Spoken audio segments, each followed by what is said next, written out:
heard it actually from our Italian friends. They kind of reassured our suspicions that the more south you go in Italy, the worse the driving gets.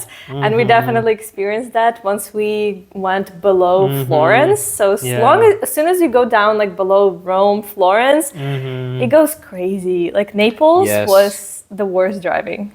Yes. Do you think that was the worst you ever drove anywhere? Because you drove in Athens and... I drove in Athens, which was crazy. It almost was like akin to like a third world type of driving situation. Yeah. I drove in New York City. If anyone who drove in New York City knows it's crazy and hectic as well. Drove in Washington, D.C. That's pretty hectic.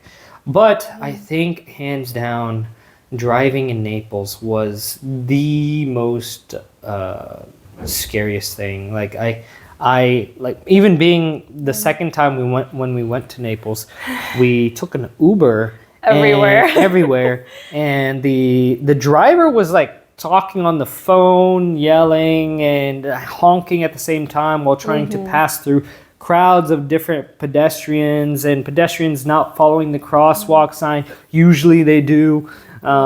But as the further south you go, it gets crazy, especially in Napoli. And maybe that's a little transition place to one of the best and worst places that we went to, Italy. And I definitely got to say one of the worst places that we went to, and I don't want to go back to unless we needed to.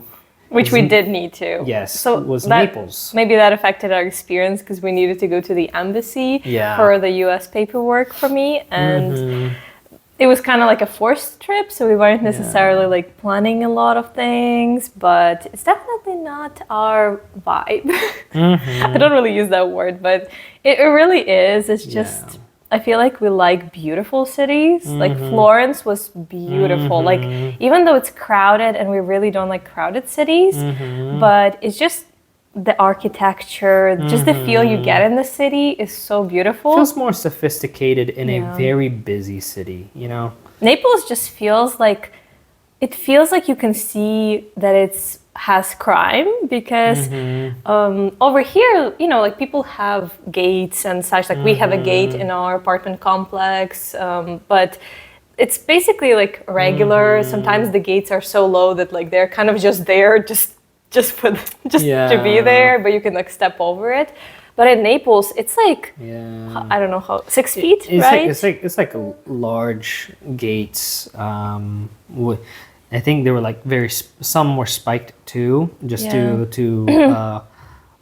discourage robberies or home robberies, people jumping over the fences and such. Like mailboxes were like there was specific like placing of them. Right. Like over here, anybody can come up and open our mailbox. Like you know, it has a lock, but we never lock it. Yeah. So anybody can kind of open it, but over there they like you could see that like no like mailboxes didn't have locks, like they just were kind of, there was a hole in the wall. You could see that it's like a space for a mailbox. You would drop the ladder and it would kind of go down, and then the opening is already like behind the gate where you can't even like reach to. So that kind of gives you that feel of like, okay, you know, it kind of looks like people are trying to have a little more security, which wasn't the best impression, but I mean, I understand why people go there. I mean, it has good museums to visit. It has, of course, the pizza nature. napoletana, you know, the very fluffy type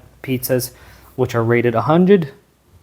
Out of which it's usually rated 100, like number 1 in the world. Usually pizza napoletana, but other than the pizza. You know, Naples is like a 2 out of 10 for us.